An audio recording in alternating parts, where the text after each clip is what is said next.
We learned how to assess problems and solve them. We learned how to communicate with each other and others on campus. We learned how to collaborate with a partner or a bigger group. We learned how to take risks. We learned to be creative. We learned to problem solve in the real world. There are 5 steps to design thinking, plus one that we added, failure. The first step is empathy. To empathize is to understand someone else's perspective by putting yourself in their shoes. To empathize, you have to understand the user's experience in order to see their problems. Experiencing the issues from the point of view of the user is a key part in empathizing and starting the design thinking process. The second step is define. When defining a problem, the most important part is thinking about the user and the root of the problem or situation.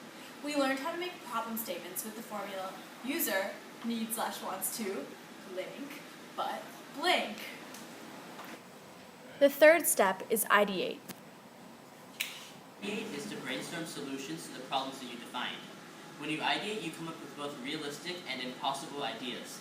They do not have to obey the law of physics, and cost is not an issue. But you have to make sure that some of your solutions are possible and within a certain budget so that they can be prototyped. Be creative. The next step is to prototype. Turn your ideas into reality. Take a couple of ideas that you have thought of and make them into real-life models. Create a prototype to solve your problem, and although it may need editing, it is a starting point for future prototypes. The next step is to test. After creating the prototype, the next step is to test the prototype to see if it works. In between tests, you should edit the prototype and keep on testing to make it better.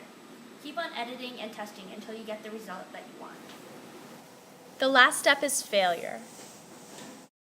Failure seems bad to the normal eye, but in design thinking, failure serves as a way to show what went wrong in your project.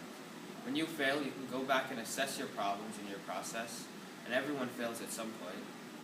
One example of design thinking is this video. The users are all of you watching this. The problem is that nobody knows what design thinking is. We thought about how to inform the viewer and define the problem.